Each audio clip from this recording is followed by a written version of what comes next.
भतार जब सूत जाला एगो हो फोम एगो हो फाइबर। कहे के मतलब का है मैडम, भतार तो हर सूत जाला तो का करेलू सोए के बाद तनी हमहू लोगन के बतावा।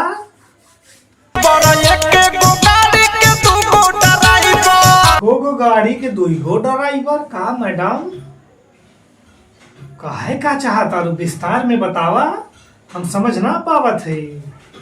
सालेंसर बा दोनों के काला, सालेंसर बा दोनों के काला, ई सरवा समझ ना पावत है मैडम कौने गाड़ी के बात करत है और कौने दोनों के काला सालेंसर होला हो।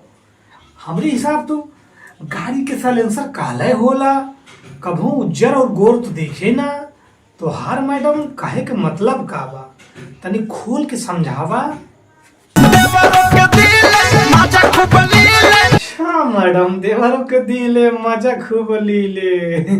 अब इनके तोरे गाड़ी के ड्राइवर के बारे में समझ में आवता, तनी और एगो और ड्राइवर के बतावा जौन तार चलावता गाड़ी।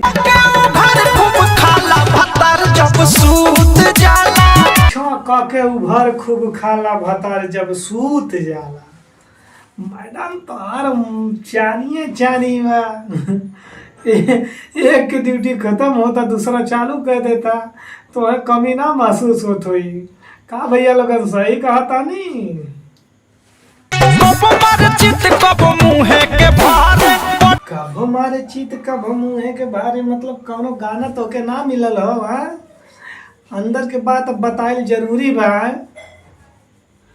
का मैडम, वायरल होए खातिर ये सब करत बाटू। काहे हमरे भोजपुरी के इतना गंदा कैले बाड़ू। ढंग के गाना गावा जैसे समाज में कुछ आपके नाम होए, नहीं तो आपके आज खैर कोनो बात ना, आपके जवानी बा आज गर्दा बांध ला। जब तो हाल लइका सुनिए ही गनवा ना तब समझ में आई, तो रे आज ना समझ में आई का भैया लोगन, सही कहा था।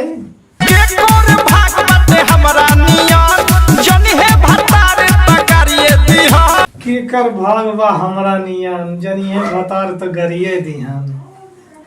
सही कहा था मैडम, कौनो भतार रही जाने के बाद गाड़ी ना लाते मार्ग निकारी। ये भैया लोगन सही कहा था नी ना। खैर कौनो बात ना, भौजी तनी ढंग के गाना गावा, कौनो जरूरी ना बा अंदर के बात बाहर करब। वैसे चला छुपा के रखा इतना को गरम करत बार, ऊपर से गाँव में बतावा था ढिंढोरा पीटत हो। चपा जाबू ऐसा 90 के गेयर में ना, समझ में ना आई। खैर भैया, अगर ये गाना पसंद आए हो, वैसे पसंद ना आए हो, हमारा रोस्ट कैल पसंद आए हो तो लाइक करा और चैनल के सब्सक्राइब करा। मिलत बानी ऐसे नलोन के लाइक बकचोदी एगो नया गाना मनिए ना मनिए भोजपुरी कचरा कह दी है। बचावे खातिर हमारे चैनल सब्सक्राइब करा और वीडियो ज़्यादा से ज़्यादा शेयर करा।